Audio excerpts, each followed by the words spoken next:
go through this. I just want to thank you for the support you've shown the school system over the years. And also, I understand the budget process we're in right now, and it's a fairly tight budget, so we're aware of that. But also, just want to come to you and what we feel the needs of the school division are at this time. So that's why I'll be presenting today. And I do ask that I spoke with Mr. Bryant, and so I'll present from here, but at the questions, I want to sit down, so I need to refer to documents. I can do so if there's any questions, so I'll do questions from there. But I do ask if you have questions, hold them to the end of the presentation, then I can answer any questions you may have. So first, again, thank you. You know, this time last year, we had some concrete starting to get poured at the high school, and now we're at a point where May 31st, we're going to have our grand opening for the high school project. So I want to thank you for your support of that and the work you've done to help us achieve that. I would ask that if you so choose that we do a tour for you and our board sometime in April after the spring break time frame, towards the latter part of April, if you so choose. But we can kind of walk you around because most of it will be pretty tight by then. So if you want to do that, just let us know, and we can arrange that sometime in the latter part of April if you want to go do a tour before we do the official opening. But we do have a grand opening scheduled for May 31st.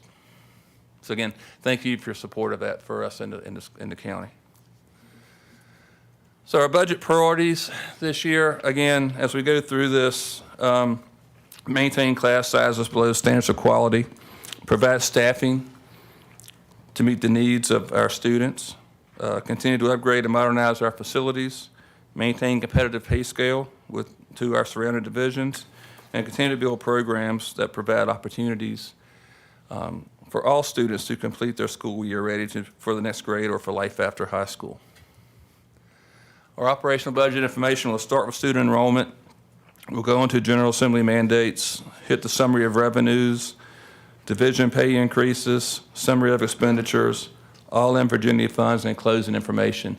Then also when you get into personnel aspect of this, I do have, as I was going through this, how can I better explain it? So I do have some other information I'll share with you that's not in the PowerPoint, but we'll pull up as an addition to this presentation.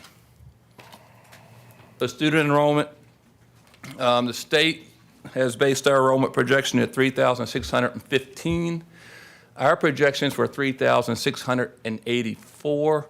However, we're going to base it off the state, which is the lowest, because if we budget higher than that and it does come in low, then we're in a deficit. So we're basing our budget off of the state projections of 3615.25, but we do project our enrollment numbers to be around 3684. General Assembly mandates. So the governor in the biennial budget does call for a 3% compensation increase this year, just as it did last year. FY25, we are required to do a 3% increase, and this year we're required to do a 3% increase in the biennial budget. The General Assembly also has the compensation for the pay increase for FY26. However, it also has a $1,000 bonus for SOQ funded positions. That $1,000 bonus, the one that passed out of the General Assembly, has that bonus being paid in June, so it does not affect next year's budget. It'll come out of this year's budget, not next year's budget. Again, all this is pending the governor's signature and/or approval by Monday, because he has till Monday to get all those bills signed and budget rectified. Summary of revenues. Again, FY24-25, the budget was adopted at $40 million from the state. Revenue was $40,863,749. Again, the General Assembly was 41 for this year, 41,811,130, with an increase in state funding of $947,381. State revenues, pretty self-explanatory, $35,849,000. State sales tax, almost $6 million. Federal revenue was $89. That's our national forest money. Federal grants, $2.3 million. adult GED, adult regional program, almost 659,000. Child nutrition was $3 million.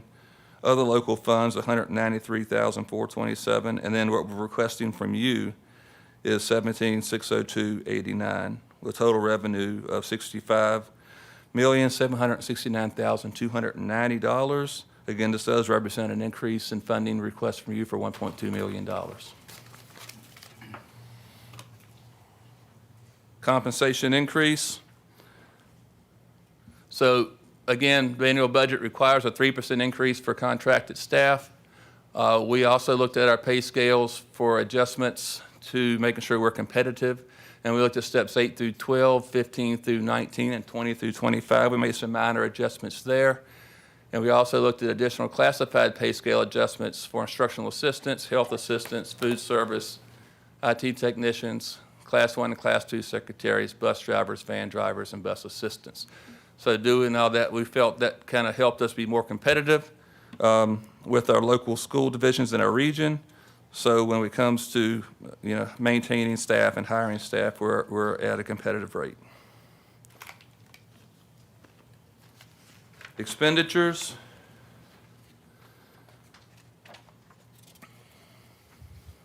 So here's where it gets confusing, and I'll have a slide coming up here in a second. I'm going to break off of this to kind of go over this a little bit. Justin's here, and I'll say, Justin, you did me no favors with this headline. Schools proposed 29 new positions. That's not actually that accurate. We really have 9 new positions. The other 19.03 are existing positions. We already have those. They're not in our budget. From last year's budget, they were paid out of other funding sources, but those are existing personnel. They're not new. We have 9 new. And I'll talk about that more here in a second and show that to you and how we're funding that. We have a 3% compensation increase. We have a health insurance increase. Employee portion is 7.74%. We're not increasing our employees. We have select pay scale adjustments for those market competitiveness, and we have a freeze percentage for percentage-based stipends. Contracted services, our governor school rate has gone up. Our 7-year maintenance contract has gone up as part of their contract.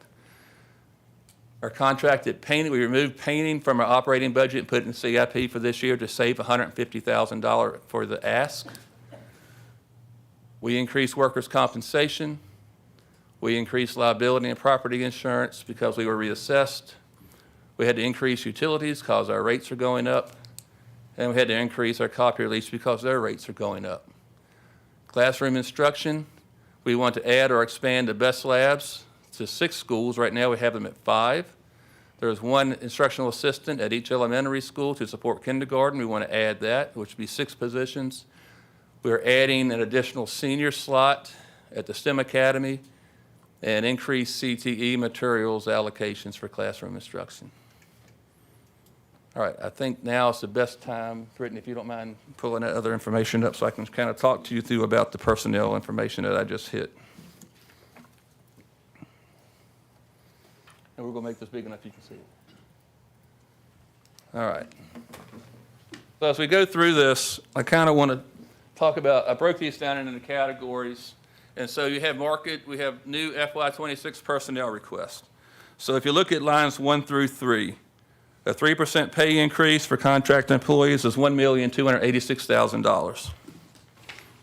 Increased 3% substitute compensation because we increased compensation for staff. We have to do our substitute compensation as well. That's $17,369. And our workers' compensation premiums have to increase by 3% as well. That's $23,952 for a total of $1,327,366. That's that 1 through 3. When we look at market adjustments, again, the 2% increase for instructional assistants costs us $49,725. Our 2% salary increase for health assistants is $5,729. A 1% increase for Class 1 and Class 2 clerical is $12,192. A 1% salary increase for IT is $2,828. A 1% for bus assistants is $2,298. A 1% for van drivers is $1,324. 1% for bus drivers is $14,843. The teacher scale, steps 8 through 12 is $25,936. Pay scale for teachers, steps 15 through 19 is $37,137. And for steps 20 through 25 is $37,815 for a total of $189,827 for that category.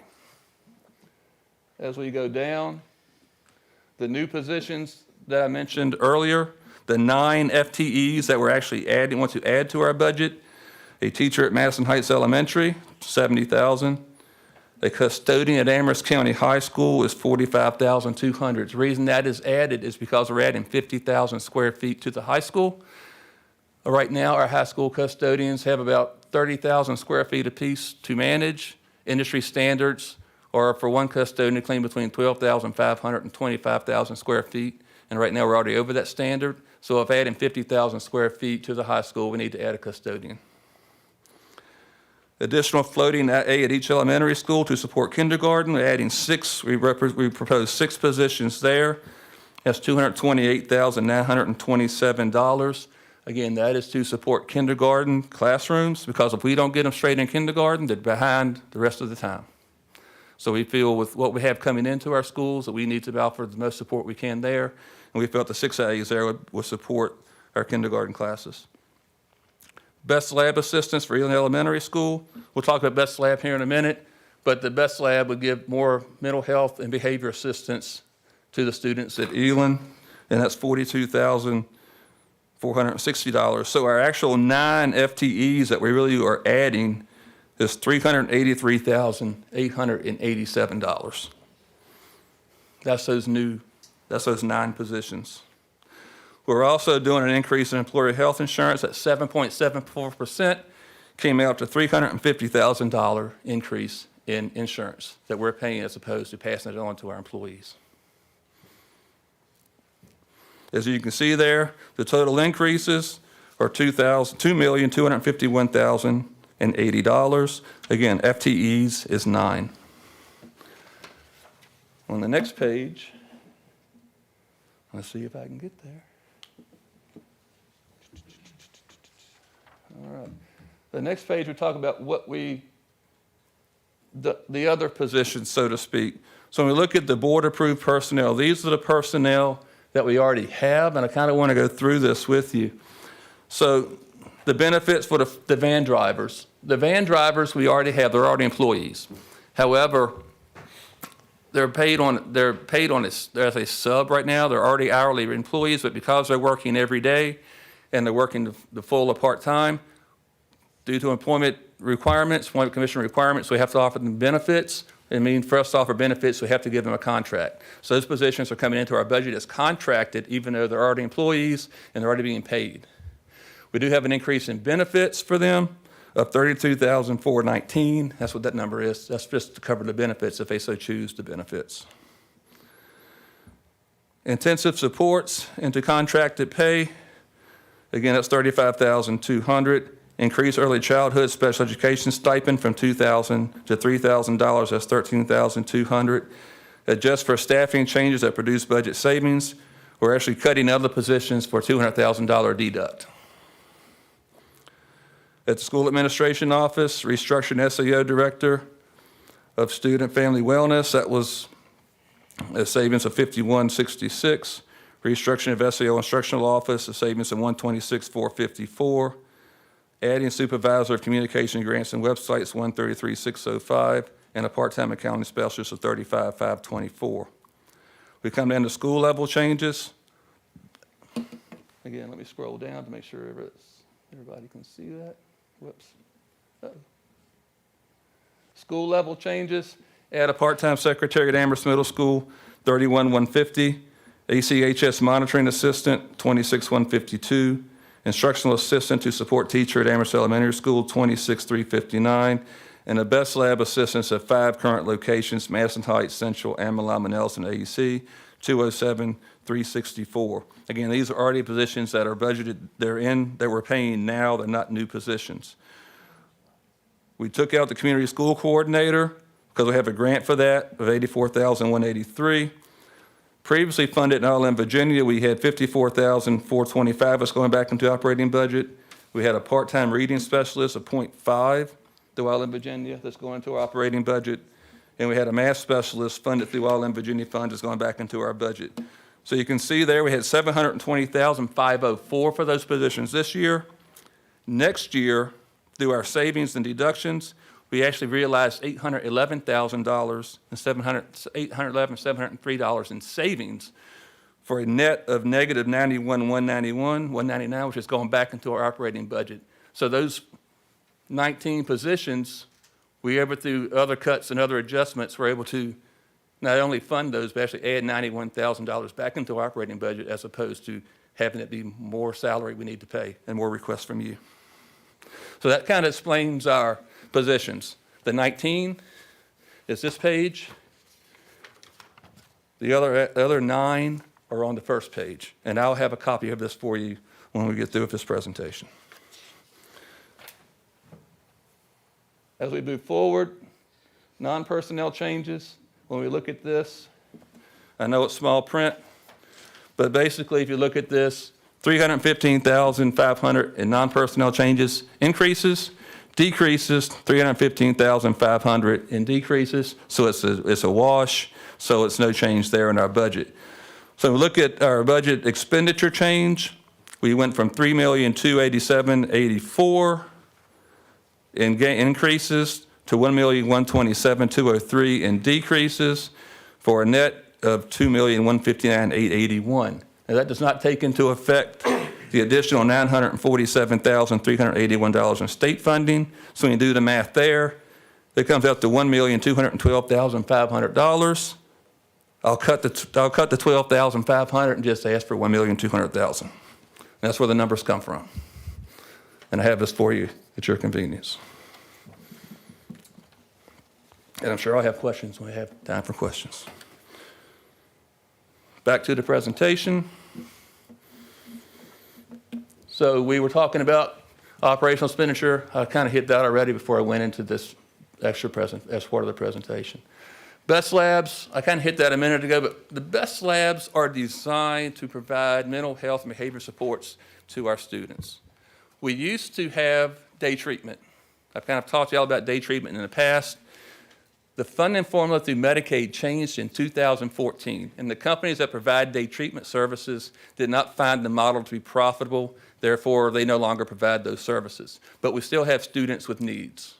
So what we did, we came up with an idea called the BEST Labs, Behavior, Educational Support, and Transition, in some of our schools, our most needy schools, and we have implemented those in our schools at Manellison, Amherst Education Center, Amelon, Madison Heights, and Central Elementary Schools.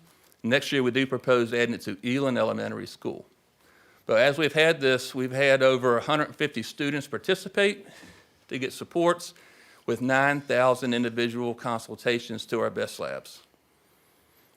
So it's being used. It's the staff at the schools say it's very helpful. We've actually seen an improvement in attendance. I can't say it's a direct correlation, but our attendance has increased at the schools with best labs over schools that don't have best labs. And we're seeing behaviors decrease at those schools versus behaviors at schools without best labs. So we do feel it is a good use of funds. With the Medicaid, changes in Medicaid, we are looking at how we can get reimbursed for this through Medicaid.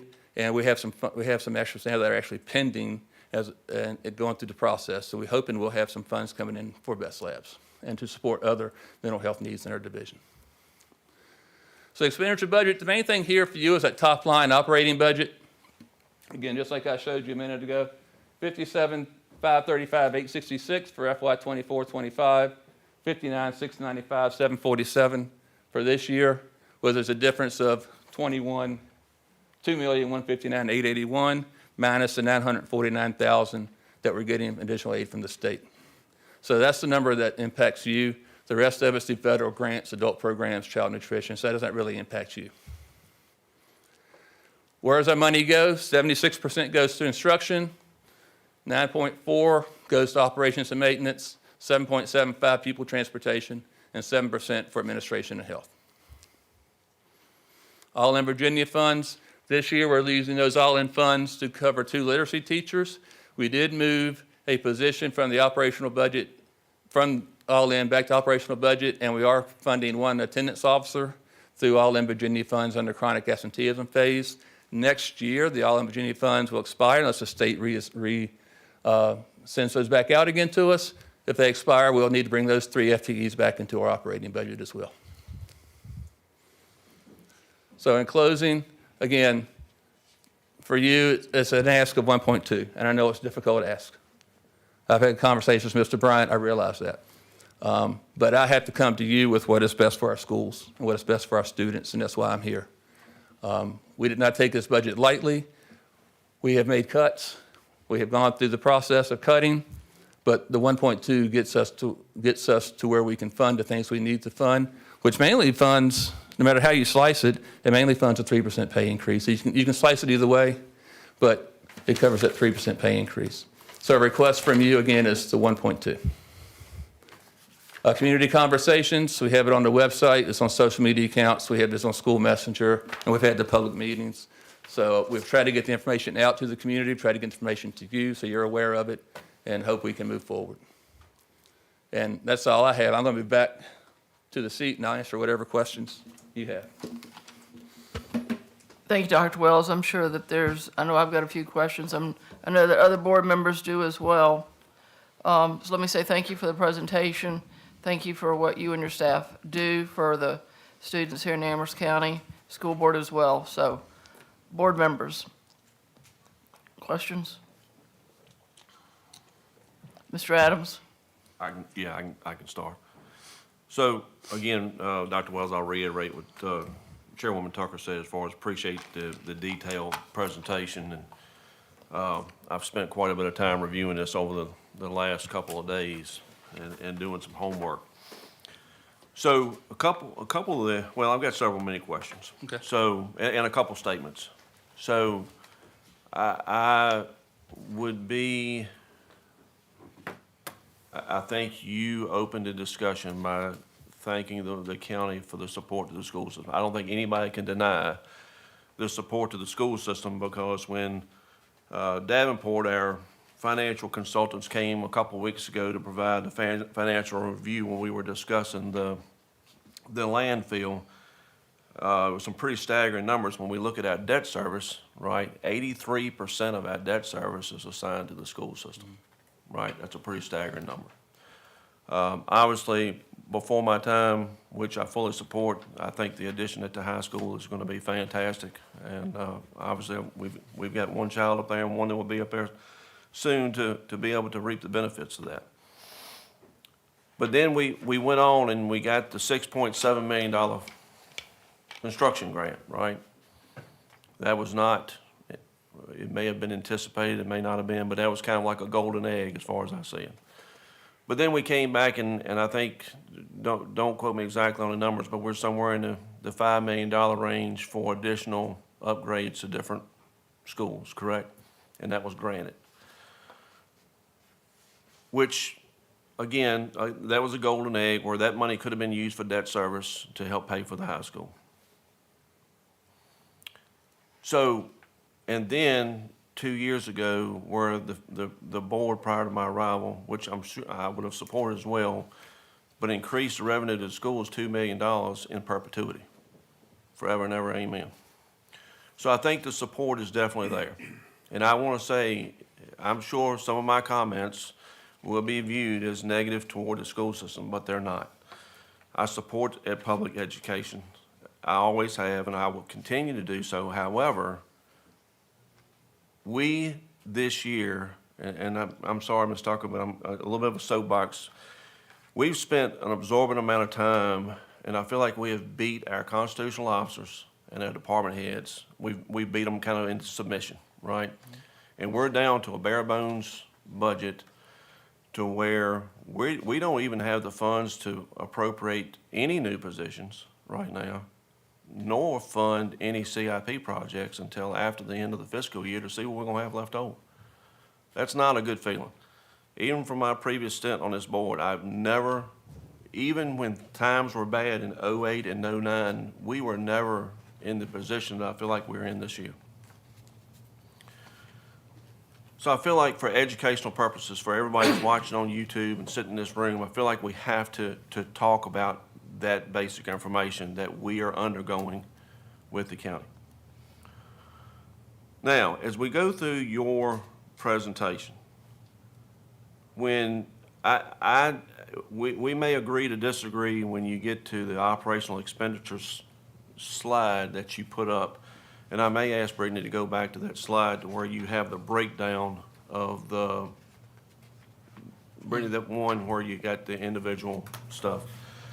But when you outline in column 1 under personnel where it says 28 positions, and you noted the article in the newspaper, the 19 positions, so it's 19 and 9, or Correct. 19, 10, however it is. The 19 positions, if they were in this budget, right, the way I think about this, the way we would do it on our side, if those 19 positions were in the budget, then we would have planned for that at the beginning of the budget year, to where it would have been a payment plan. So where it looks like to me, the 19 positions were implemented with really no plan for perpetuity for payment. Because anytime we deal with staff, it's going to be forever and ever, amen, right? Unless we have to cut positions. Am I understanding that correctly? As far as we understood that when we had these positions, they would have implications moving forward. But we also had the funds. Again, the funds that you're seeing that I represented are on the second page of this, which, let's pull that up, Brittany, that's on that page. We go to the actual presentation. Yeah, the PDF. So when we go to the changes, again, when we look here, those positions, we actually had the money to do that moving forward, and we actually put $91,000 back into our budget for this year based on savings we made from, as we rearranged our budget to cover these positions. So although, yes, they're added positions, we were able to take this funds here through rearranging and realignment of our budget to more than cover the funds needed to cover these 19 positions. Again, part of these 19, the biggest of them are the 10, which are the van drivers that were already employees. They've been employees for us for 15, 20 years. They're our special education van drivers. Yeah, I understand that So- part. But that's a fraction of the overall number. That's a fraction of the overall. Right. number. That's 10 of the 19. Right. And I get that. Yes, sir. But again, I hear what you're saying is basically you used residual funds to compensate for these positions. But there was no plan going forward. Is that a fair statement? The plan going forward was to include them in our operating budget. Well, I know, but the plan was going forward. But the thing is, it's no different with us. The plan would be to put it in the operating budget, but not knowing what our budget would be to be able to fund that. Correct. So that's where I feel like we're kind of backed in a corner. And that's not a good feeling, right? Because obviously we want to take care of the kids. That's what we're all here, to do, at least as far as associated with the school system. That's probably my biggest concern is I feel like we, well, I'm gonna say we put these plans in place and put these people in place, but we didn't have a plan. We did, but we didn't. We may have used grant money. That could have been some of your funding stream. Is that a safe assumption? Some. Some. But obviously, we can't count on that every year. So I just wanted to make sure to understand that because we've been an entire fiscal year and not added a position, except for, correct me if I'm wrong, Mr. Bryan, one SRO maybe? Well, we have one in the budget, that's because of the grants running out, so we built that in the Oh, but budget. that's in the upcoming budget. I'm talking Correct. about this No. current fiscal year, we have added 0 positions. Well, the current one was the one where we added the public safety positions, the current one. Correct, but that was planned for. Correct, Yes. We had the money to do that. yes. And I would argue we had the money to do that at the time as well. But we don't now. Right? Well, it depends on what you tell me as a board. I mean, if you tell me you don't have the money as a board, then you don't have the money as a board. If you tell me you do have the money as a board, then you do have the money as a board. I mean, to that argument, I can't plan. I know what I've asked for you. I also know that last year when we did our meeting on March 6th, I indicated when we did our joint board meeting regarding the budget that we would be about $626,000 needed additional for this year. At that meeting on the biennium, that was indicated when we had our money meeting last year on March 6th. I can pull the slide for you if you'd like. But we have indicated that we are needing it. We do need additional money for this year based on biennial budget. Now, we didn't anticipate the governor's and the state's proposed enrollment numbers dropping from what we anticipated being around 3680 down to 3615, which look at that number, that's about $700,000 in state funding that we're not getting. We did not anticipate them dropping that number that much, but that's the number they came up with. But I did last year. How do they come up with that number? Educate me on that.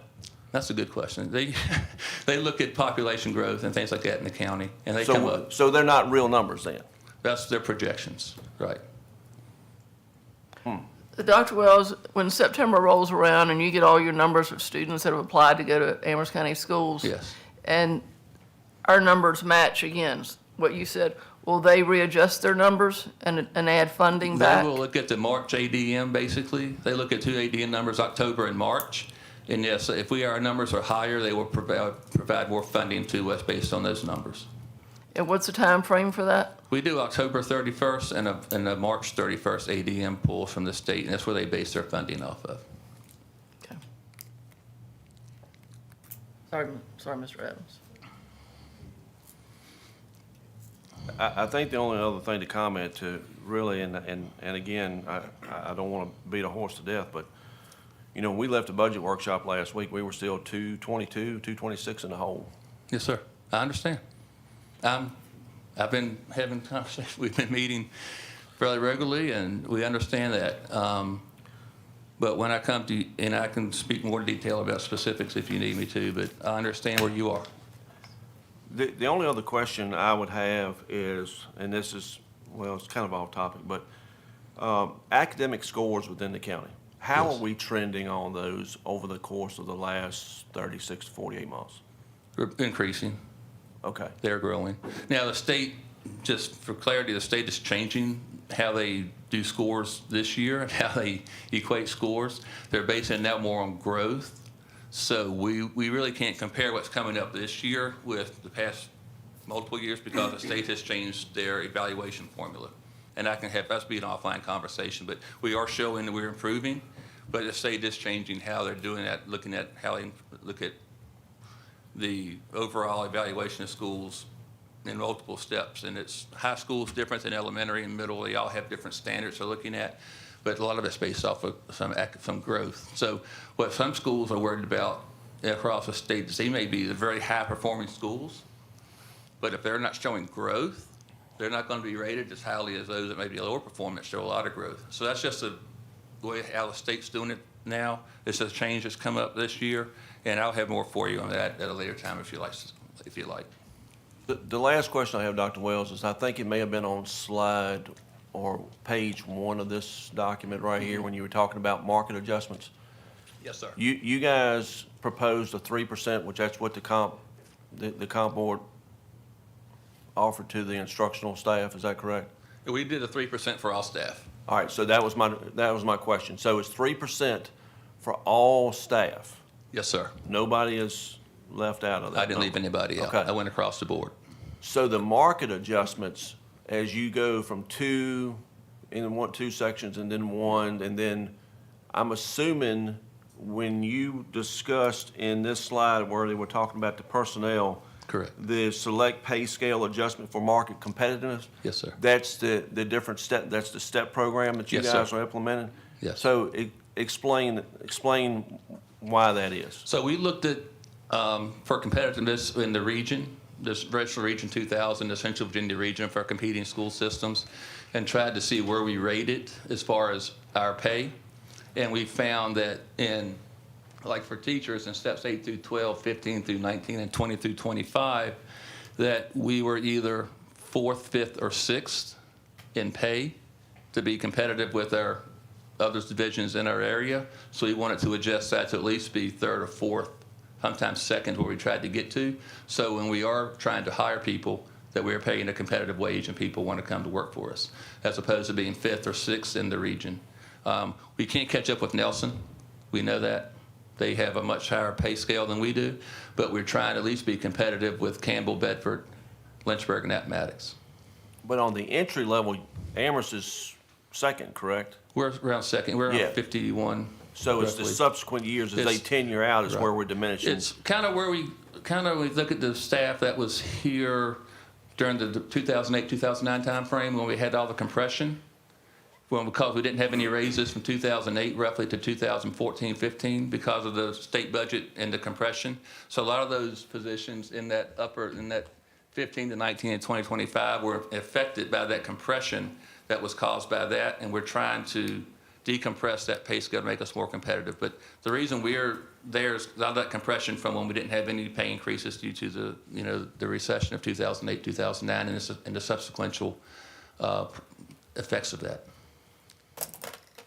So based on those numbers in 16 through 18, I ain't gonna say one would, I would assume, because they're relatively small numbers when Yes, you sir. talk about compression. I'm used to talking about compression, and it's usually really high numbers Mm-hmm. associated with compression. Right. So is that secondary to just not lengthy tenured teachers within the system?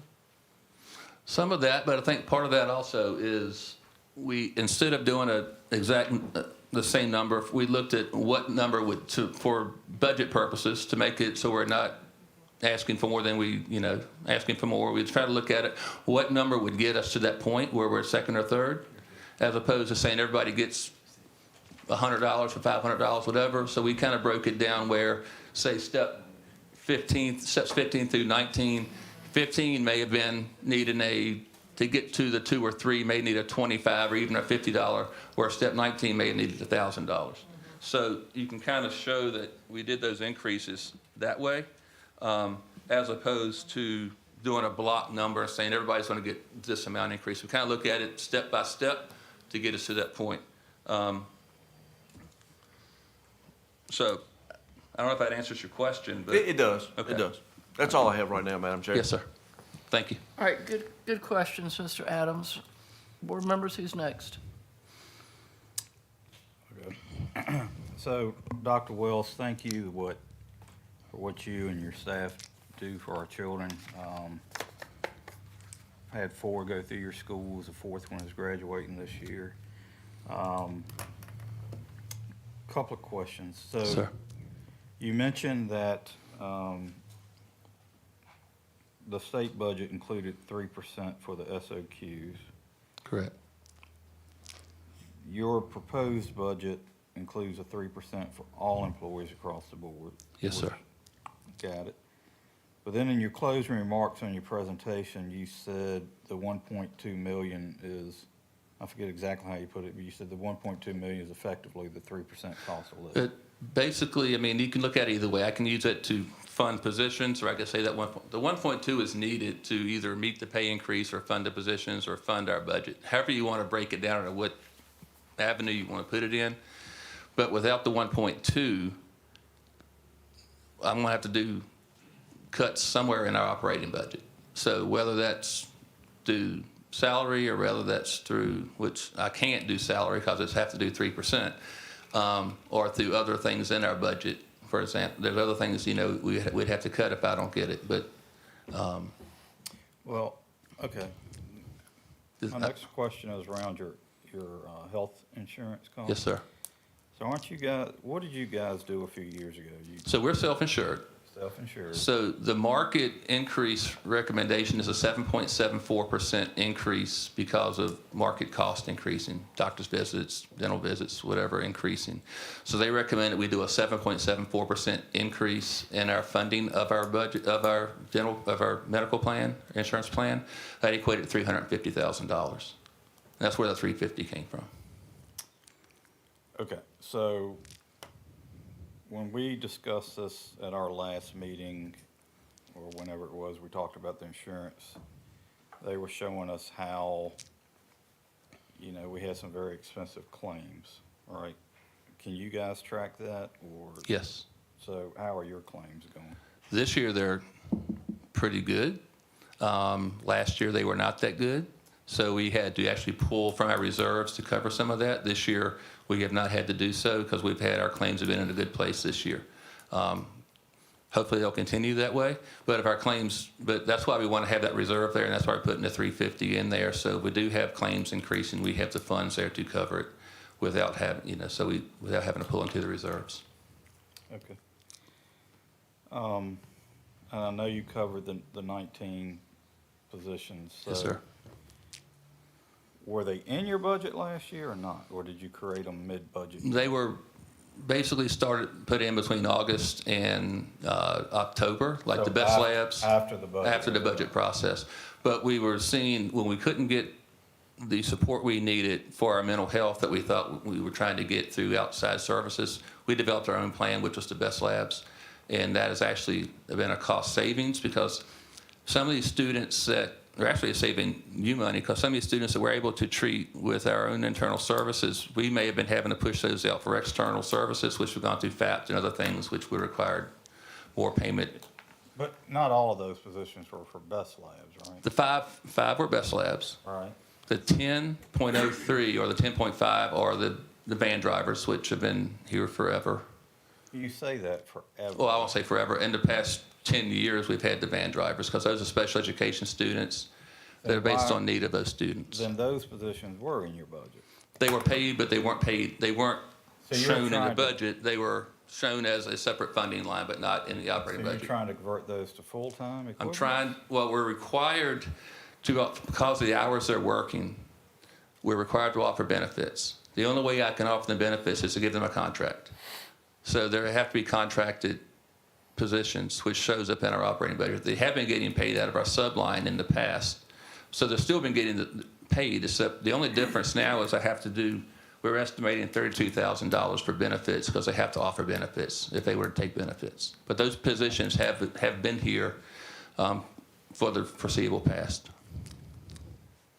So, I'm just gonna say this, and, you know, it's gonna have to fall where it falls. So, last Tuesday, we spent 3 hours debating $222,000. And now, we're talking about another $1.2 million that I have absolutely no idea where it would come from. Yes, sir. Anybody? So, I guess my only suggestion to you would be to go back. You're gonna have to come up with a contingency plan, because I don't think the funding's there. As much as I hate to admit it, and you know I've been a big supporter of the schools, You have. I think we all have. I just don't know where it's gonna come from. So, that's the reality of it this year. Yes, sir. If anyone disagrees, please let me know, but we can sit up here and talk about it all day long, but Right. the funding's not there. Right. Unless do you know where it is? No, sir. Okay. And I can say, you know, in some areas we can, like school buses, you know, in 2018, they were $90,000. Now they're $150. I get I'm it. trying to get 2 school buses. But what I am saying is 2 school buses, if we think about that, I should be getting 4 a year based on the rotations. We're trying to get 2 a year right now.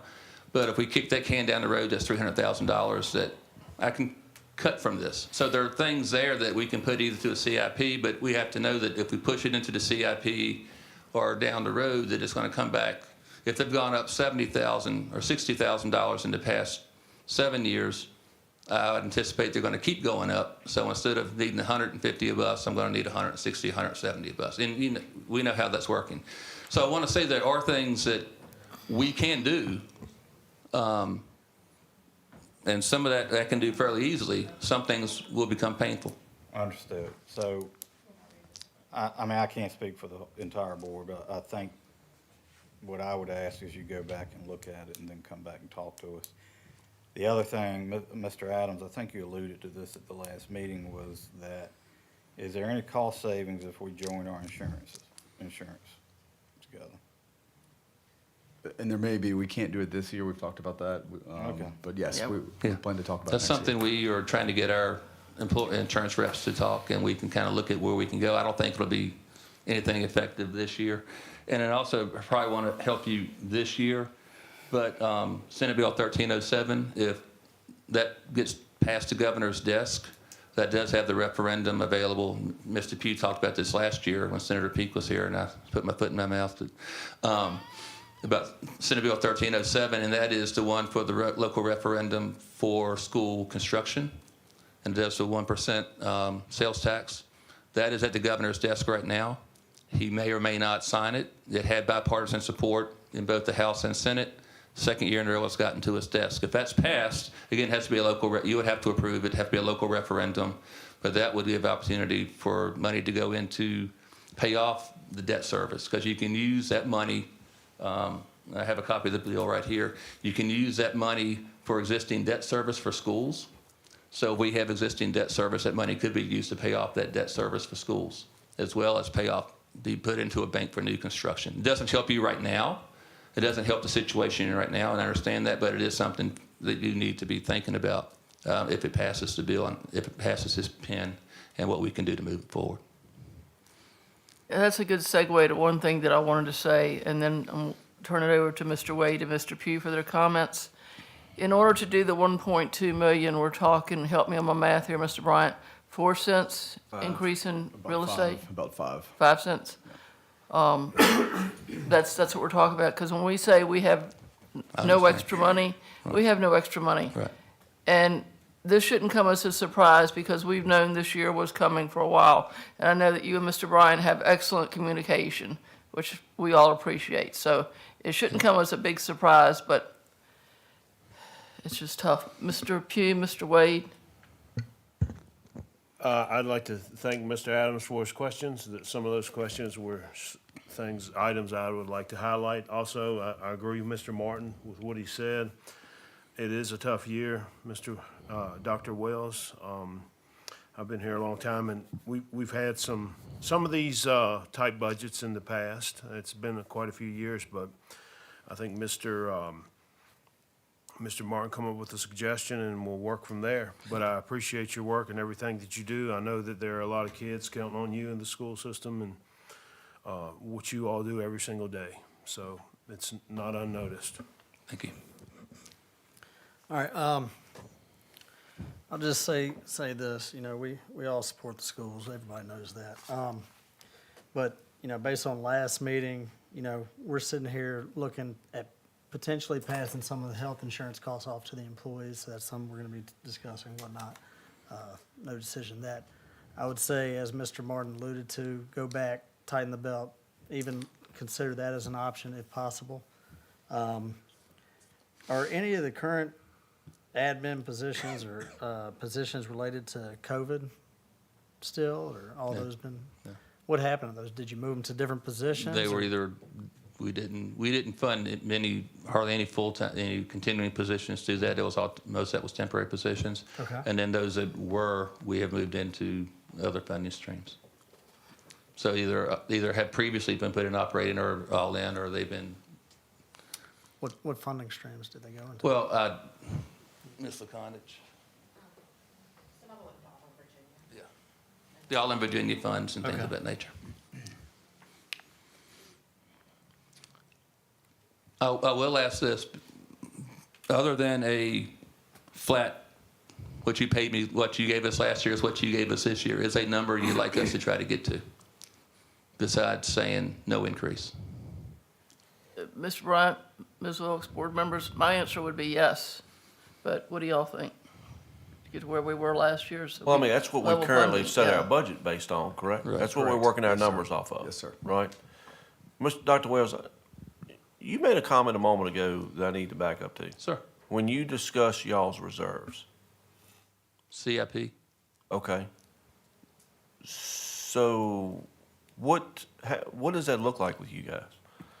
CIPs are carryover funds that we've had, and also some of the other funds. So at the end of each fiscal year, when you come to us and ask for the carryover funds. Correct, Or carry forward, yes. that's where you roll them to, is Yes, in and the that goes into our reserves. CIP. Okay, Because the agreement with the board is that money, y'all took over our debt service. You agreed, the board, previous boards have agreed that when y'all took over our debt service, that you would roll our end-of-year funds back into our CIP reserves. Because right now, I get around $52,000 a year from the board. yeah, I just for- learned about that today, For our as a matter of fact. CIP. Yeah, I have $880 million worth of buildings, and I get $52,000 a year. So the only way I can actually take care of my buildings and stuff is through the carryover funds that we've agreed to. So that is part of what we've agreed for the debt service aspect, for us to have those funds as carryover to put into our CIP. okay. And then I learned that, I'm sorry, Ms. McBride. I was just gonna let you know that those reserves sit on our financial statements. Yes. They're not on their financial statements. We hold them, and then when they want the money from either their health insurance reserve or the CIP reserve, you all approve that. So do you have that number available? I do. What, how much is in that line item? It's, 5,209,376 is in the CIP. And the health insurance still holds about 1.7 million. You said the health insurance reserves? Yeah, how many years ago? 3 years ago now, we set that aside? We took the carryover money that 1 year and set it aside for health insurance reserve in case they had a heavy year of claims, so they'd have somewhere to pull from.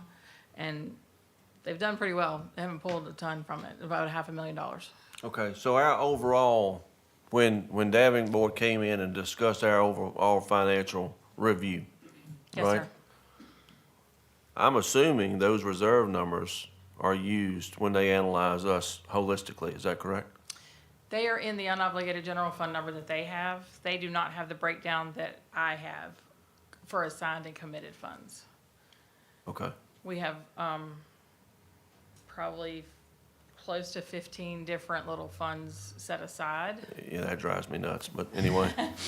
Some of them you have to by law, but anyway, that's where it gets kind of complicated. But yes, it is in that number that he's working from. It is included in like that 25 million or so.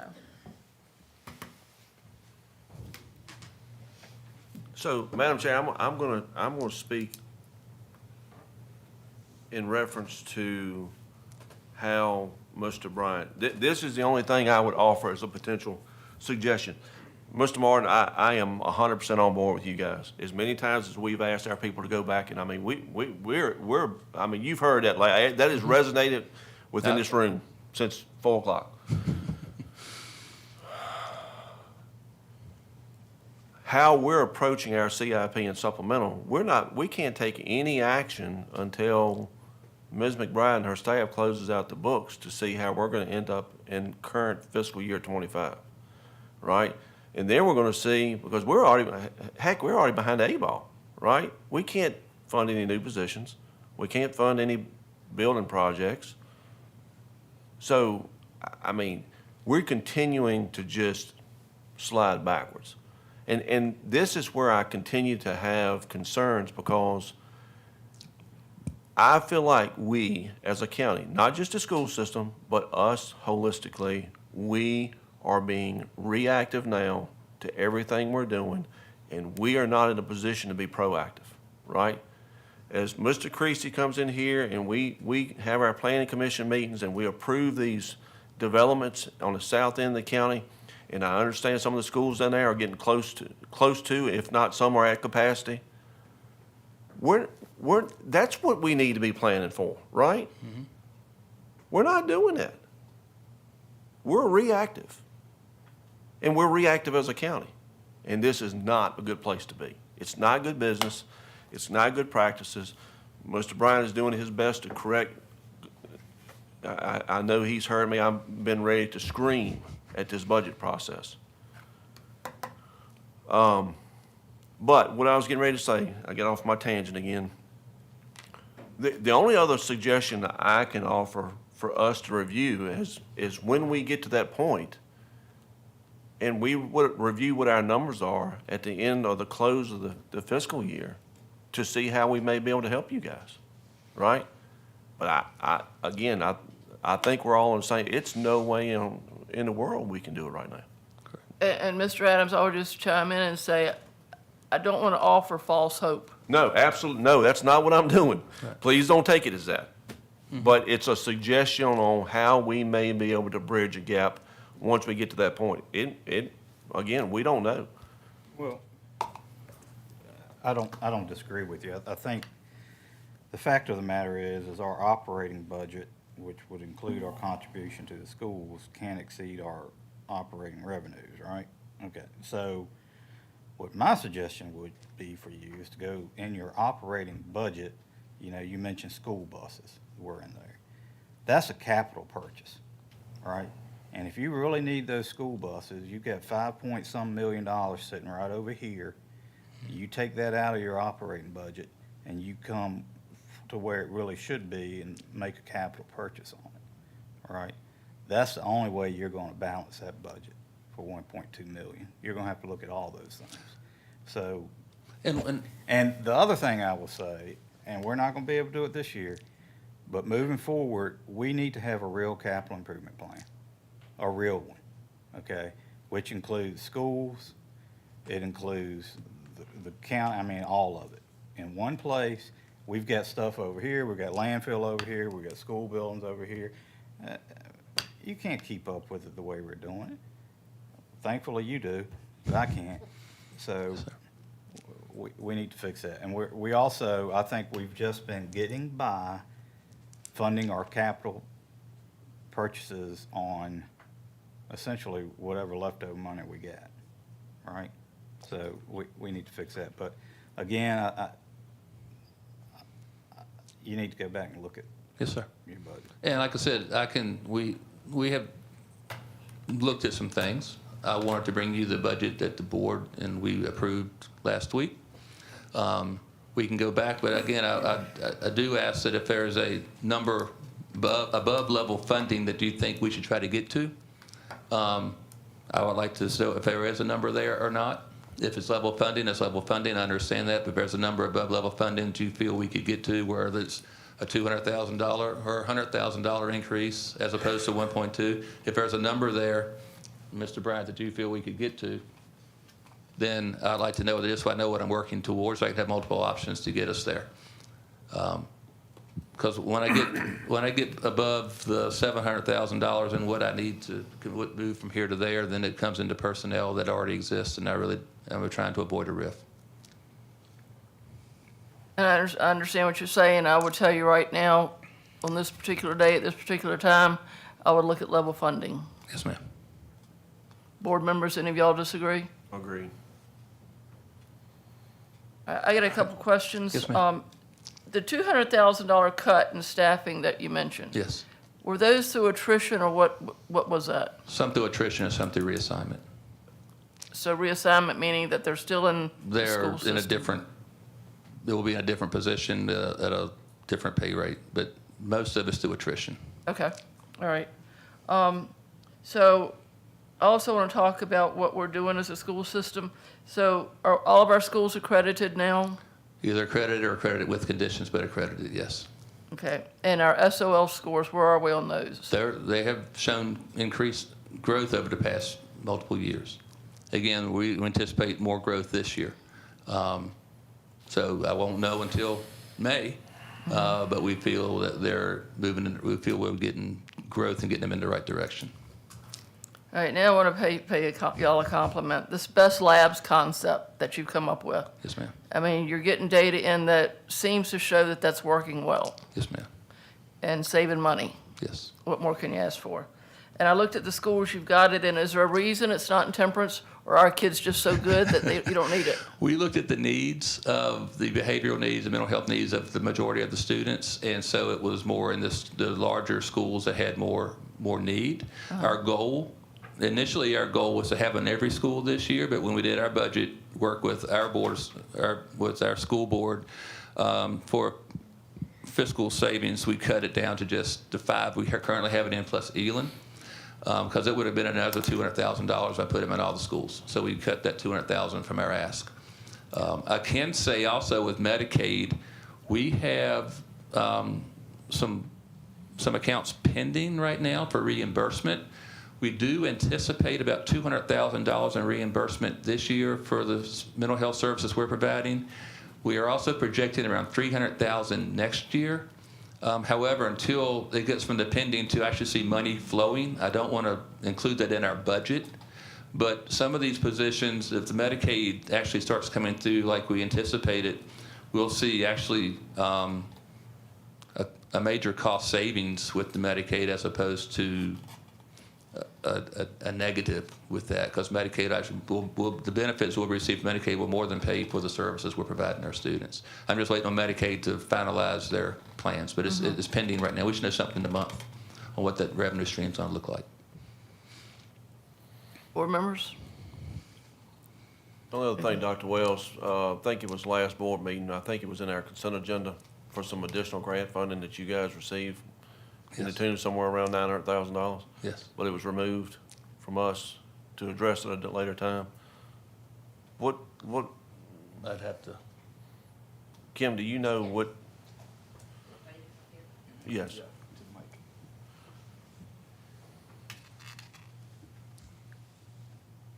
Good afternoon. So that was pulled because it was an itemized list of some grants, and there was mentioning 3 mental health grants. And there was a miscommunication. There was 3 grants, but one of them was actually the prior year, so I needed to pull that because I didn't want to appropriate something that didn't exist. So there's going to be another one coming. We took it back to our board because our Okay. board had approved it, and they approved the amended one, and so it'll be coming back to you all. Okay, so I'm not sure, Kim, if you answer this or Dr. Wells, but those funds, are they funds that you have already received or that you will anticipate receiving in the near future?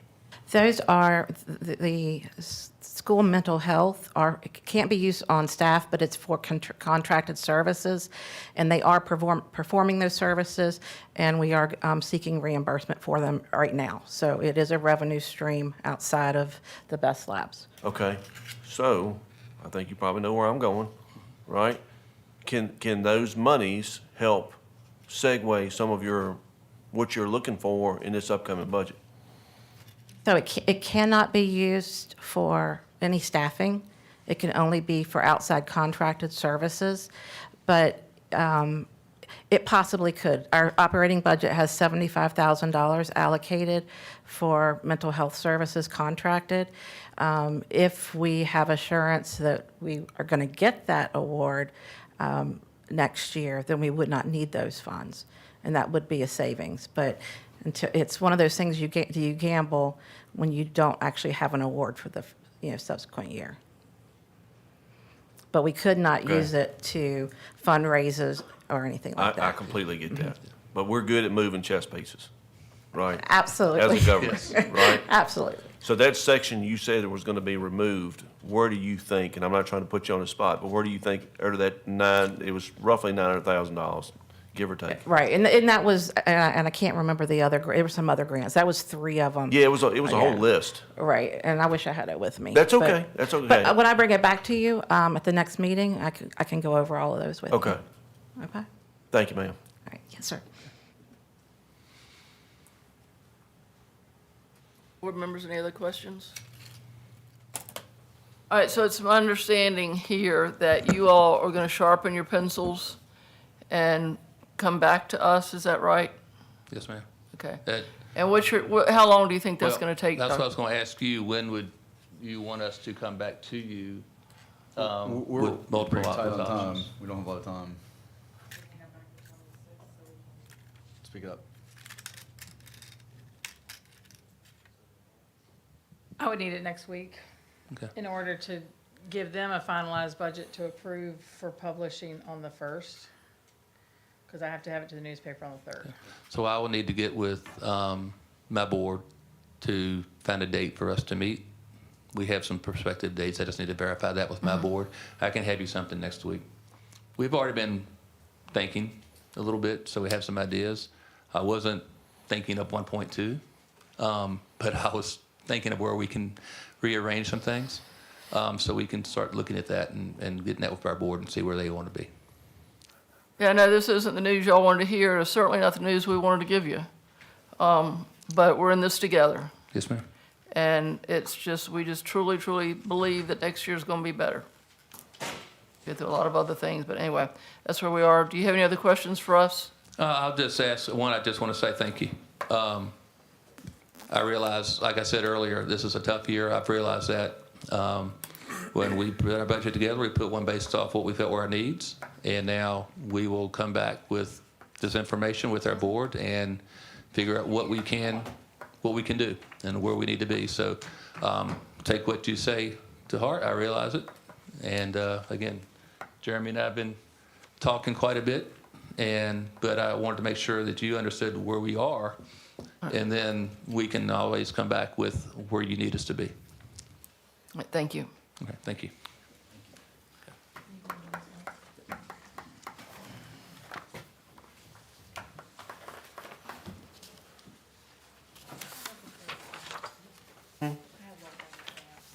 What do you mean? All right, next board, we've got Mr. Bryant will talk to us about finalizing the draft agenda. Thank you. Yes, ma'am, thank you. Members of the board, this was the item that we added to your agenda. So the item that we emailed to you that looks like this, that Ms. McBride just handed out, she found a correction that we made. So if you'll use the one that she just handed out, okay? So the sheet of paper that she just handed out is exactly what you asked us to bring back to you at our last meeting last week. Last week, you asked us to give you 3 options as it had to do with, you asked us to work towards funding a 3% cost of living adjustment for our employees, and you asked us to give you 3 options in terms of health insurance, okay? The middle column at the very top says no change to employees. Is everyone following me? Mm-hmm. Okay. Under that column, that's no health insurance cost change to employees.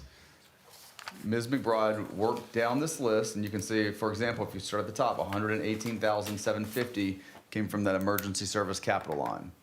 Okay? We worked down that, and each one of those items to the left is where we were pulling items from. If you have specific questions, we can work through that. But we were able to give you, with those cuts, we were able to give you a balanced budget that included a 3% cost of living adjustment with no change to the employee health care. If you go over one column to the right, at the top it says 5% increase. We did the exact same exercise. Now that puts a 5% increase on the employee, okay? And then if you go one column further, at the very top it says 10% increase. We did that exact same exercise. You can see we were cutting from less budget lines. What we need from you today is a direction on what you want us to do. Do you want us to go to the 0%? The 5% or the 10%, and keep in mind, all of those have a 3% cost of living adjustment for our employees. This is what you asked us to do last week, and that's what's in front of you. So what we're looking for as staff is direction from you on what you want us to build into the budget. Madam Chair. Yes, sir. Ms. McBride, on that, I want to make sure I got the right one. The one where it's got the medical employer for the 5%, it's 11,421 and not the 17,615, correct? Is it 11,421 the correct one? For what? Under 5% increase, medical employer portion. It should be the 17,615. Okay. All right. What is the liability insurance for the sheriff's office at $35,000? What was that for? When staff was directed to go back to their flat budgets, and I got new budgets from staff, that is a line item that they don't always update, and I had forgotten to put it back in, so I need to add back in $35,000 for, So additional There- expense. yeah, that's why it's a negative on the sheet, yes. It was on the original budget that you were given the first time. She's putting it back in. I'm just That's what putting the it negative- back okay. in. It was just not,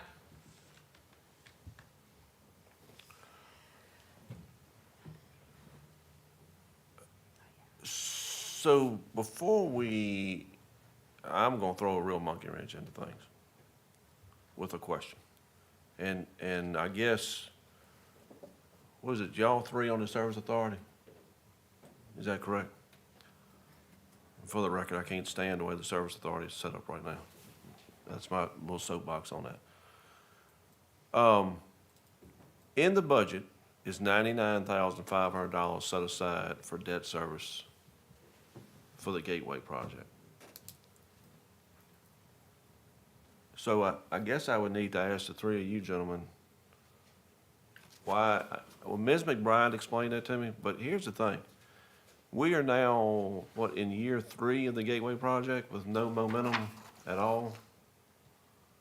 And that $99,500, and I'm not sure how we would even have this discussion. I don't know if it would have to be a group meeting between us and the service authority or not.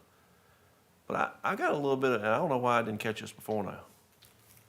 But I have a real issue with the entire county taxpaying base paying for the debt service on the Gateway project when the entire county taxpayer base does not utilize service authority assets. Why is that not taken out of the service authority's budget? That's $100,000. Mr. Pugh, do you know the answer to that? Mr. Wade? Well, I voted against the Gateway project, so it would have never been there. I knew I was gonna open up that can of worms. But yeah, so basically what was supposed to happen is that project was supposed to go forward and carry forward. And as the project built out, the money that came off of those utility rates would go in to pay that $100,000. Well, there's been no movement on the property, although it is, there's some preliminary planning, and I know that, our director has been in meetings with the group associated with that. But basically, the county is the backer of that bond. And if there's no money coming in for it, the county is liable for that payment.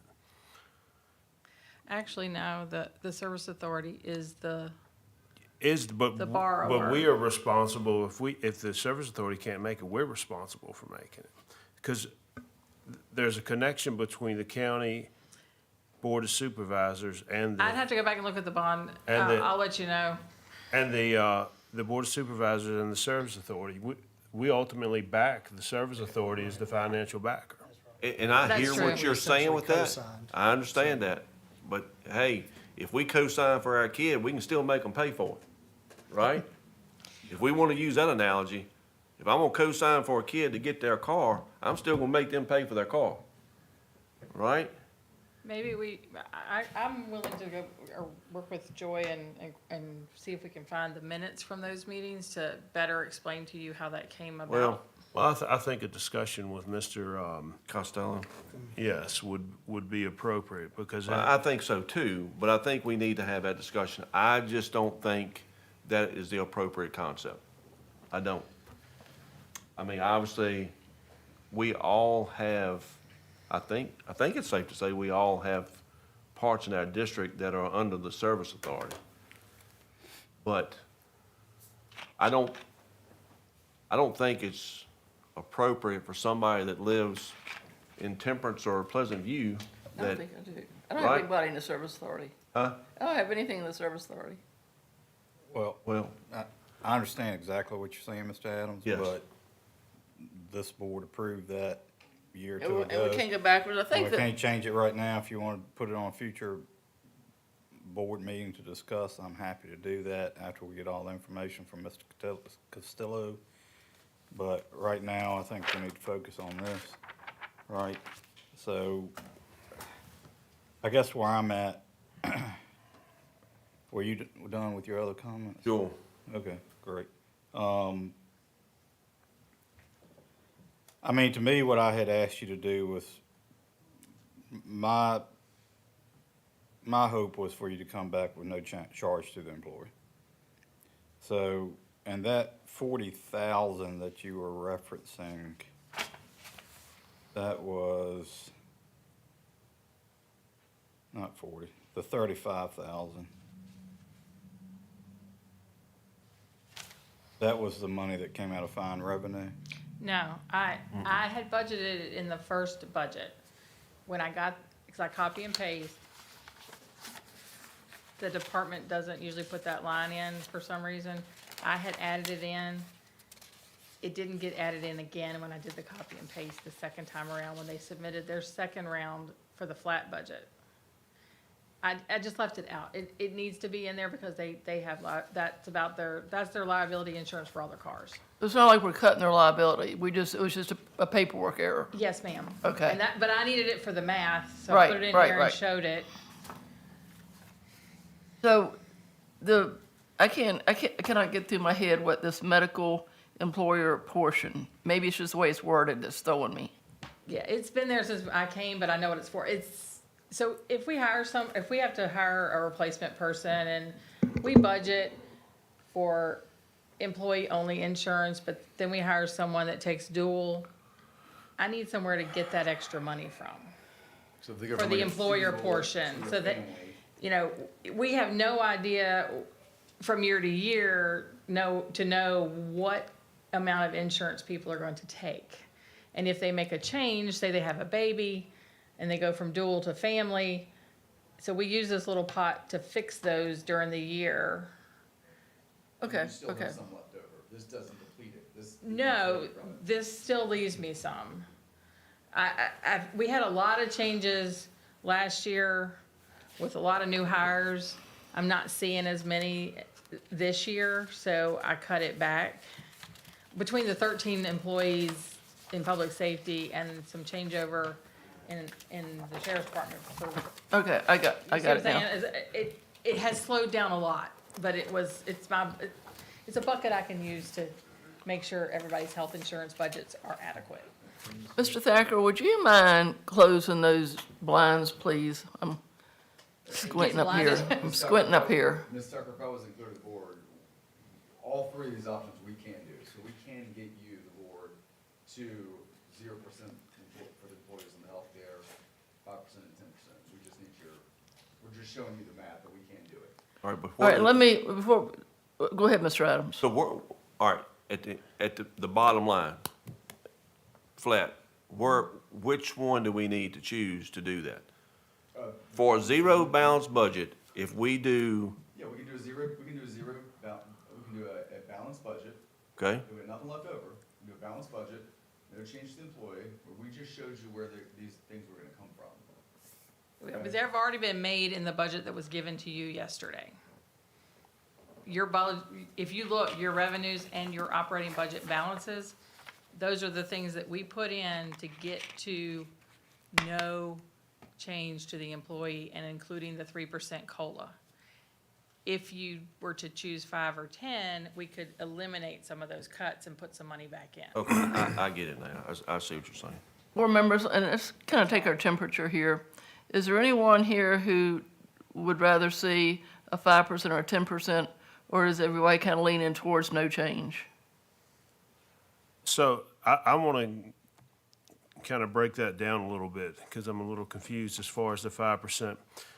What about the deductibles on each of these? Where's the 5% coming from? Is that charging on to the employees for the additional premium, right? Correct. Right now, the Right. county would take the whole hit on the premium increase. Okay, what about the deductibles on, because is that with the increase in the deductibles to 250 up to like 500 and 1,000? I'm gonna get Ms. Felix to come up. Were you here when they gave that presentation on the health insurance? Yes, Okay. yes, I just couldn't remember. I know that affected the premiums because a higher deductible is typically a lower premium. Yes, sir, we would be raising the annual deductible for the PPO, and for the PPO, we would be raising it from 500 to 1,000 for the annual deductible, and then we would no longer have an HMO. Okay, thank you. And this is with us going to local choice. Yes, sir. It sounds like your mic's dead again. So back to my original question is everybody kind of leaning towards zero increase to the employee, or do we want to discuss that? Well, I'll speak up first. I am leaning toward, because I think Mr. Martin, that was his directive. I would hope that we could go that direction with no change to the employee. Mr. Pugh, Mr. Wade, what are y'all's thoughts? Well, I guess ultimately, if we can get to a balanced budget where the employees still get their 3% and they're held with no change, that would be the best thing for us to do for them. So, I will tell you that even with this, if you stay at no change, there's about 60 employees that used to not pay for any insurance that are going to be paying for insurance. So there is going to be a change for some of our well, employees. because they had There's dental or no more- vision somewhere No, else. there's no HMO, which we didn't charge them for, so they will have some cost to Well- bear. How bad will that be, Ms. McBride? I know you can't speak, I mean, but on an If it average, just went to single, it would be $90. a month.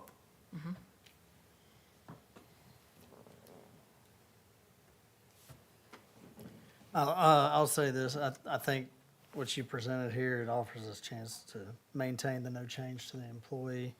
I think in the future, as, you know, insurance costs continue to increase, I think at some point, we're gonna have to start passing that along, so that needs to be considered. So I'll just leave it at that. Yeah, I don't disagree, Mr. Wade. I would encourage you to continue those conversations with the school. I mean, we're not that large of an organization that we shouldn't be able to combine that stuff, so. Mr. Bryant, do you need anything more formal than just a I do not. I think consensus? that's what we need to build around. Just so I'm clear, we're gonna build around the no change to employee model? Okay, Yes. okay. I think that's all we need on that one. So we don't need to take a vote to switch to local choice? Well, That's next, that's later on, that's later in the agenda. Oh, okay. Yes, you will, thank you. Thank you. Sorry. Yeah, no, good question. Ms. Tucker, you okay if I move to the next item? Yes, outside outside agencies. Yes, ma'am, thank you. Every year we go over outside agencies that we provide some funding for. We've included that in your packet. A number of things have either gone up, down, or held. One example, the Blue Ridge Regional Jail has actually gone down slightly, and then others have held and had no increase. The EDA did have that increase that you discussed at your last meeting. That's reflected in this. That's the largest increase. And I do want to point out, because I wouldn't be feel bad if I didn't tell you, part of balancing this budget was we did reduce, and I mentioned it to you last time, is reducing the Dixie Youth Softball, Amherst Youth Baseball, Madison Heights Baseball, Nelson Football, and Amherst Football. It's 5 agencies from $5,000 to $2,500.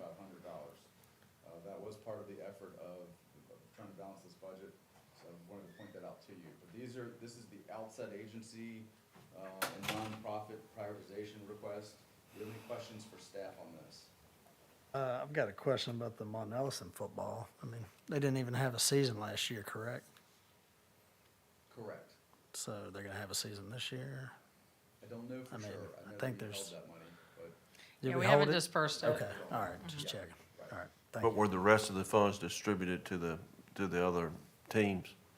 Do you know, Ms. McBride? Yes, sir. Okay. I think I've got one still outstanding, but I've been in conversation with them.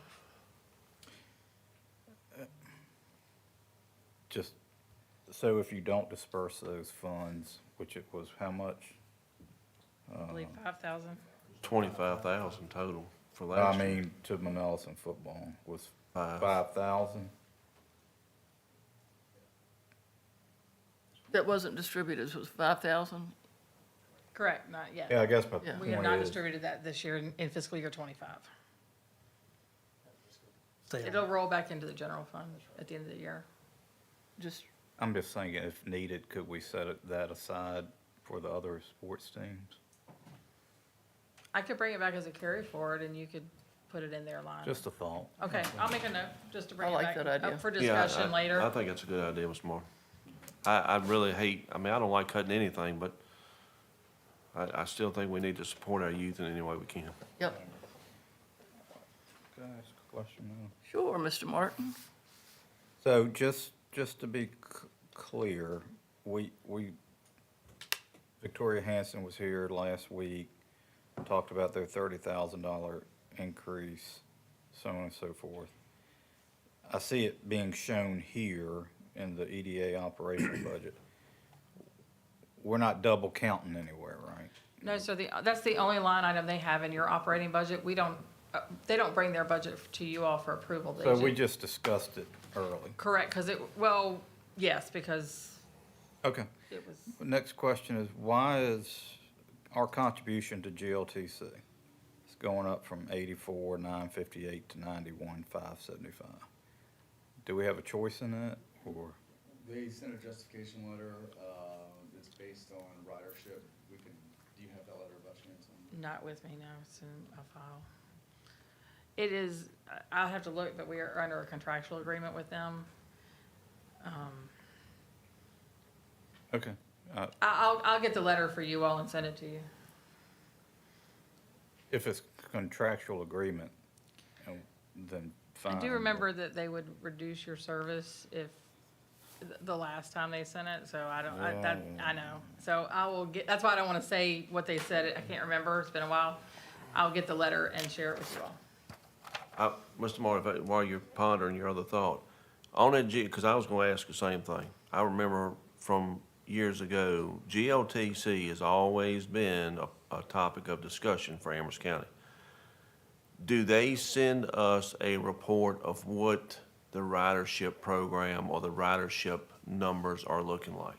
Because if we can, I believe it's in the packet they gave me, I'll look back, but I believe because I'd like to they do. review that, if the numbers are not supporting the same level of service and we can save some money, then we need to review that. Yeah, I will say, I know I've met with, their director, really to discuss some of the new developments in Madison Heights. And they're excited about the fact that we're building more dwelling units in their service area. So even, I just want to also say, the numbers wouldn't even reflect like the Madison Heights Town Center, for example. Right. That's going to be a new client for them. Yeah, understood, but I'm extremely interested in the same thing Mr. Adams requested, is how much ridership is actually occurring. I will dig it up. Thank you. Any other questions on the outside agencies? Just, if you all agree with these are what we will build into the budget as well. Well, these are already built in, right? They are. Okay. If you want me to change them, I can, that's, Just making sure it's built in. Yeah, we're not adding more. we're not, Thank you. I would like to see it, I mean, that way you all agree with what they asked for Yep. and what was proposed.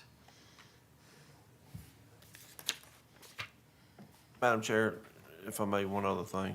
Mr. Bryant, I know maybe you and I had a sidebar discussion about the contractual services for county admin for custodial services. Yes, sir. Because I'm sure I'm overlooking it somewhere. That number went up this year. I remember, because I think Mr. Martin actually questioned that a couple meetings It's ago. in the building maintenance budget. Do you have it readily available, Ms. McBride? To tell? I 'cause can, and it has some a- reason 90,000 sticks out in my head. Is that right? No, it's 157,000. Oh, my, okay. But that's for multiple buildings. All right, what are the multiple buildings? Because the sheriff's office does their own. What other buildings would they be? Does Melissa have that outright handy? The 5% increase is in their contract. That's why it went to 157 as well. Right.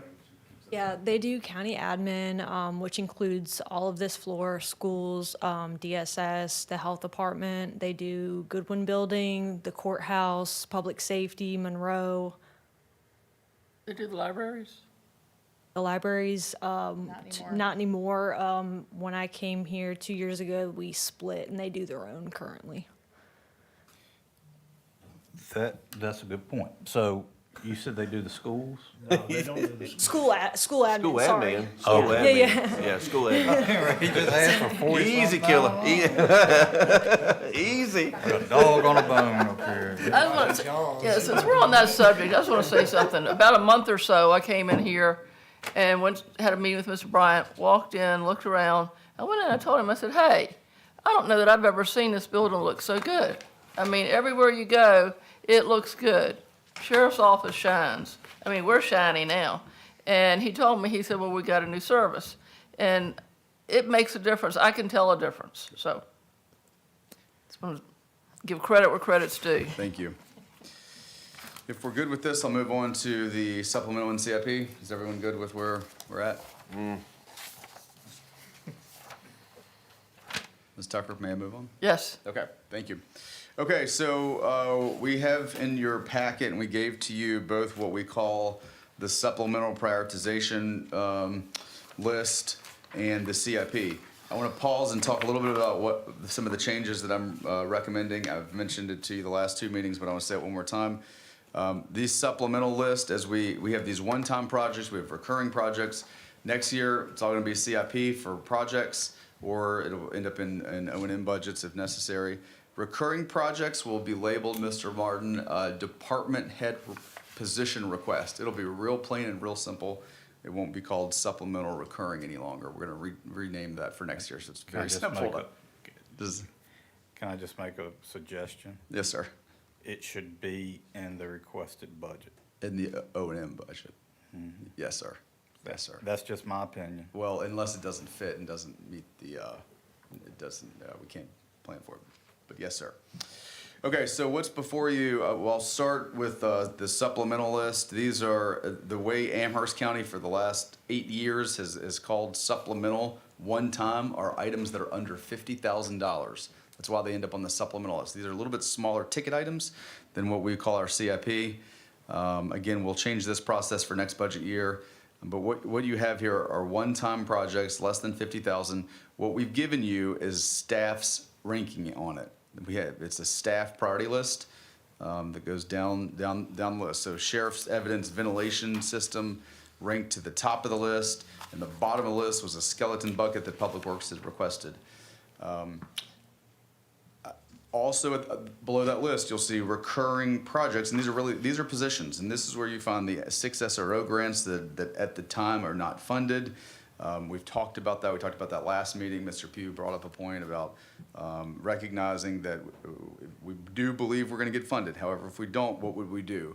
Right now, we would have to take it out of the unobligated general fund. We don't have that budgeted. We talked about that. Everything else on this list are people's requests. Okay, so then you can go down this list and you can see that different departments have different needs and different requests. I've recommended to you that we change the process so soon as this year, and that we wait, and I'm asking for us to wait for the one-time projects for both supplemental and CIP.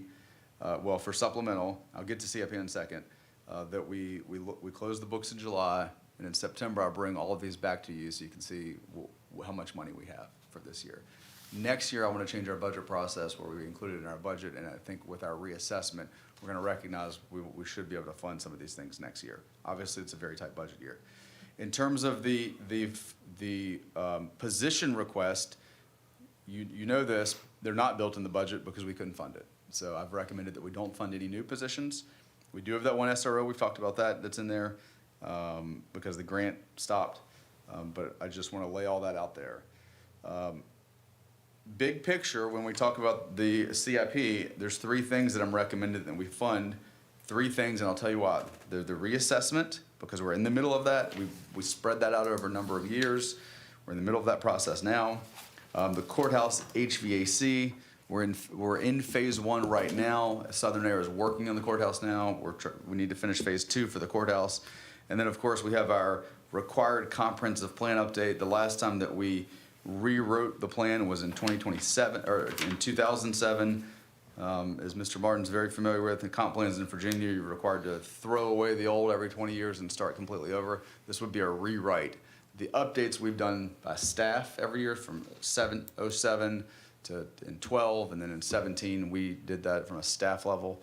But our staff can't handle a complete overhaul of our comprehensive plan.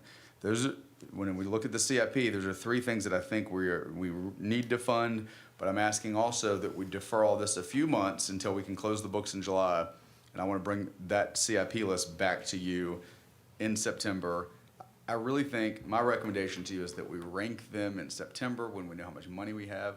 We could go through the exercise and rank them now, and we normally have in this process, but I'm asking us to change that process this year for both supplemental and CIP. That's my recommendation to you, and I guess I'll say I'm done at this point, and Ms. McBride and I are here to answer questions. All right, thank you, Mr. Bryant. Board members, every time we go through the budget, we get to the CIP and we get to the ranking and the cut line and stuff, it's an exercise in frustration because we don't know how much money we have. Wish it were different, but it is what it is. I think that for this year, his suggestion makes a whole lot of sense to me. I'd rather deal with what I know to be true than guess and have to change. I don't disagree. I do have some questions. Mr. Adams, you look like you're a little hesitant. Nope. Oh, you're all in? Absolutely not. I am,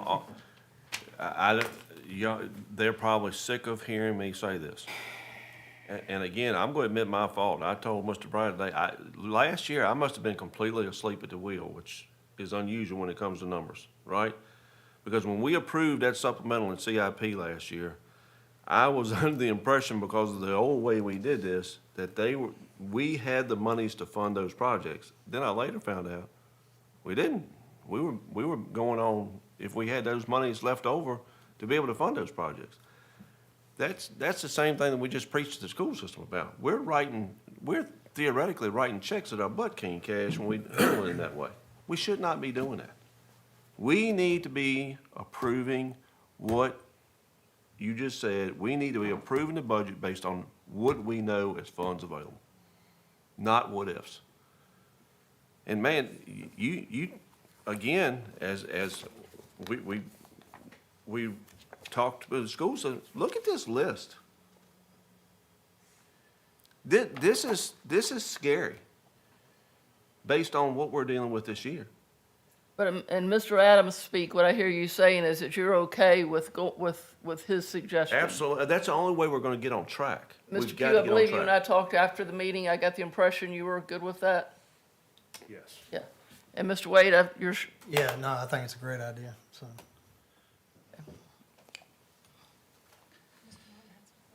Can I ask them? yeah, Mr. Martin. Yeah, okay. So, I'm fine with that. The realism is, we really don't have a CIP. We have a wish and a prayer, is what we got. That's right. And that's all we've ever had, all right, which is bad. Okay. So, the recurring projects, I have a question. So, the 6 SROs, if not grant funded, that's $374,825, all right? So there's still a chance that they will be grant funded? There's a very strong chance. They are only funding what they call continuation grants, and that's what these are. They're not funding any new SROs, but that's why I think we'll definitely, I won't say definitely, I feel confident we will get them because we've had them for 3 years. That would be awesome. So I guess this is more of a legal question then, because you mentioned going to reserves. I'm not sure we can do that, can we? To fund a recurring staff level position? I mean, It's not how is that- recommended, but you can. It's not recommended, but you can. Okay, fair enough. All right, so the one new SRO, and there's a grant match for it at 28,247. I was told that if they don't get the grant, they definitely wouldn't want to add the position. All right, but is the 28,247, That's the match. yes, is that budgeted anywhere? No, sir. Because you're not gonna get it now, are you? Right, because they're only doing continuation. Yeah, that's what we just found out, is they're only doing continuing, so they won't even get this grant at all. They won't have this position. I can delete it. So the 28, we gotta find another 28,247, is that what you're saying? No, we'll delete it. So will we be down in SRO? No, that was a new one. That was an Oh, additional that was Are one. we gonna have all the SROs that we need? That's my question. Yes, right now, we do. We have 10 on every school. Okay, thank you. This was to put an additional one, I think, at this high school? Yeah. Okay. I just got a quick question. I see there's 200,000 for the reassessment, and then there's another 200,000. Did we put anything? I don't remember last year. Yes, sir. It So, was $200,000 So last year. the new reassessment cost $600,000? Yes, sir. Okay, that's all I want to know. But can we really wait on that till September? No, I think he suggested funding the Oh, top funding three. those That was in the three. I got you. Okay. Bear with me. Okay, 20. Take on. Well, I'm just gonna ask a question. So, on the CIP, cardiac monitor replacement, didn't we replace those last year? No, Or was that the, Lucas thing? that was the Lucas devices. All right, never mind, you have some. Unless you want to come up. All right. He's in the hot seat enough. Board members, I was talking to Jeremy, I think maybe a couple of y'all. We've got the big three, public safety, landfill, sheriff's department. They've got multiple requests. And I know that we've got this thing where staff sits down and they come up and they rank them. And I'd asked Mr. Bryant, well, when staff does it, is that all staff, including the big three? And he said, yes, there were. And I was thinking, well, I would like to hear from, if we just said, look, times are tight, give us your top three choices, I'd like to see their ranking. Public safety, if you've got a list of 10 and we say we'll give you 3, what are they? I'd like to hear it from you what those 3 are. Does that make sense to you all, or is there any value in that? Well, yes, I guess what I'm saying is, and, I'm not sure your top 3 would be my top 3, the ones we're talking about funding right now. And they may not, Mr. Martin, but I'd like to know from the professional staff who actually live and breathe this every day, what they think's important. Oh, I know, I would too, yet we just said we're gonna go ahead and do 1, 2, and 3 that the staff recommended. No, and we- that's not what I'm saying. That's what we said. They're 1, 2, and 3 because they're required. No, of those 3 things, because those things are already in process. That's the things that we said we would do right now rather than wait till September. Comp plan is not in process. Correct, just the first 2, reassessment and courthouse HVAC are in process. Now, that's $209,000, and I don't think you're gonna do it for $209,000. I think it'd be more than that. Oh, absolutely. And so I'm just saying, when was it last done? 7? Well, 2007. Yeah. So 10 years was 20. 2017. 20 years would be 2027. So we're trying to get ahead of it. We're recognizing it's gonna be some, preaching to the choir with you, but the public input process and Yeah, I get it. the year and a half or 2 of working through the public process. Yep. That's my point. I mean, I know the stars might fall out the skies. I would potentially hold on that a year. Well- So, I think what Ms. Tucker had to say makes some sense. You're asking for them on their individual capital improvement or whatever it is, that they rank those needs, or at least the top 3 of their very most needs. Maybe when they put the list out, they can put that list in chronological order as to this is the most pressing, this is the next thing, and this is the next. They prioritize their justification sheets. Each one has a priority number, or should have a priority number on there. So when you're reading the justification, you can see at the top that it says, But is that is that the staff prioritization? that is not the overall staff, that is the So in this department top head corner, staff. when you Am I- look at your supplemental sheets, they look like this. In this top right-hand corner, where it says number 1, and that's a public safety sheet. That's public safety's number 1 priority. And in this case, they say it's high priority. That's their number 1. And this particular one is for fire training facility. Well, that's the one we already funded to. Yeah. Okay. Well, But it is on those individual sheets, but I can try I can to, email them out to you. I can re-email them and maybe highlight them for you. Yeah. Somehow I miss, They're not on the summary sheet that you get, because Uh-huh. that's the average of all the people's rankings, just like I do for you all. I take I think we're up to like 17 or 18 different people. They rank them. I put them in here and do an average.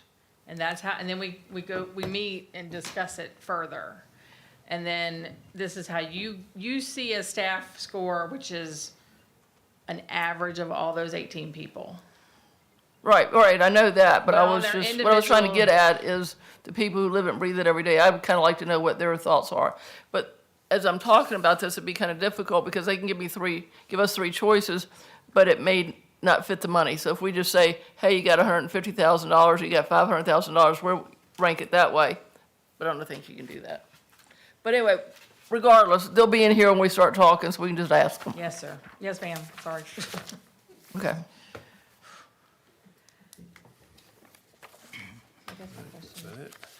All right, so board members, just to make sure, the three things that we said that we would include before September on CIP, we all agree and are ready to move forward on those three, right? How are we paying for them? Yes, no? I'm not willing to commit to the comp plan right now. I think it could wait a year. When's it due, when's it due? Would you like us to, what if we push that back to the September debate? We just fund the top two. What are the implications if it's not done within that 20-year timeframe? State law says it's Oh, every it's 20 state law? years. State? When's it gotta be done and submitted? 2027 would be the 20th year. Another unfunded mandate.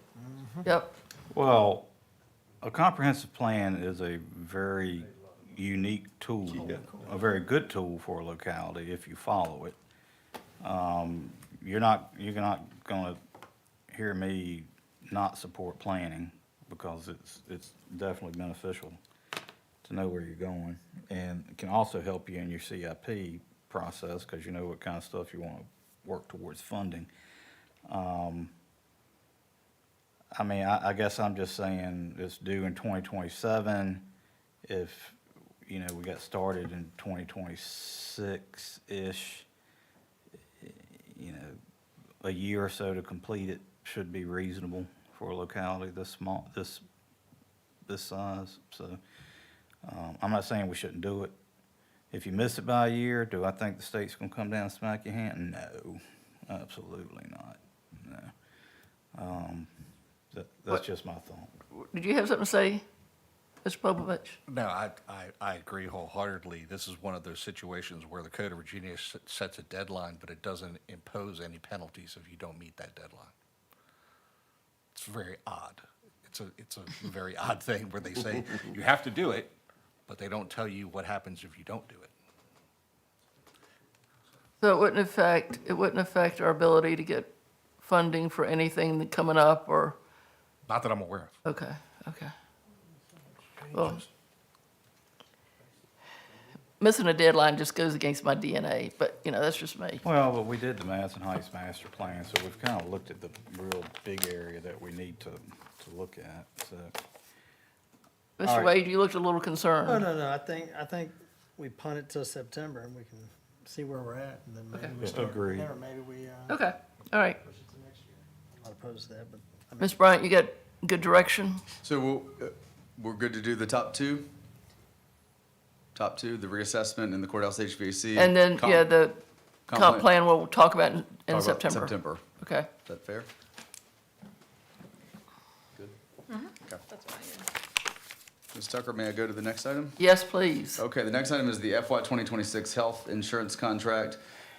This is where, and Mr. Adams, you brought this up earlier, this is where we're asking the board to direct staff to work with Pierce Group to contract with the local choice, TLC, to offer the Key Advantage 1,000 PPO and the TLC with a $1,500 employer annual HSA contribution to provide health insurance for county employees during the FY 2026 plan year. There's a recommended motion in your packet that we're looking for. That will give us direction to move forward. Thank you, Ms. Bryant. All right, board members, if you've read that, I think we all agreed on what we were going to do. Is there a motion?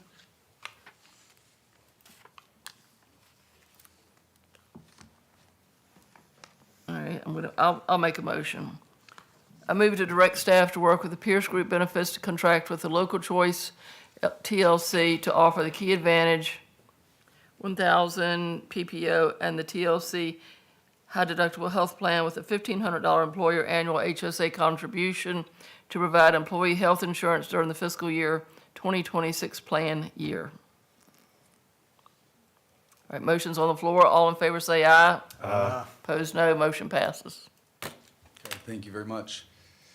There's nothing else that we need at this moment. Am I correct? I don't think so. We appreciate your time. Thanks for working through this process. And I do have a question. I'm sorry. well, before I Sorry. forget, because I forget a lot of things, Ms. Freeman has Subway lined up for you guys when we're done between this meeting and next meeting. Thank you. Is that in the Are we budget? meeting on the 26th? I'm kidding. Well, You're we paying we for did on the budget calendar have a meeting planned potentially for the 26th if we need it. I think we've gotten enough direction that we will not need it, unless, My only concern was if is Dr. Wells Yeah, how coming about back? your school system? School board. that would be the only thing. I think it really depends on when he comes back to me. So can you allow me to work through the chair and you all if we need to have a called meeting? So just keep that penciled in on your calendar. Keep the 26th penciled in? Keep it penciled in and we'll see where Dr. Wells comes back on. And if we do the 26th, what was the time for that? 3. 3. Okay. But I guess my question would be if Dr. Wells doesn't come back or doesn't need to discuss and meets what you all directed him to do, I am thinking that what we do on the 1st is I provide you all the final draft to approve, to go to publication for the public So hearing. we have to advertise by what date? April To be able to 3rd. get the tax tickets out? You I said- need to send it to the newspaper by the 3rd of April. Okay. And then it'll be in the newspaper on the 10th, and then the schedule goes on from there. We would have a special called meeting for the public hearing on the 29th of April.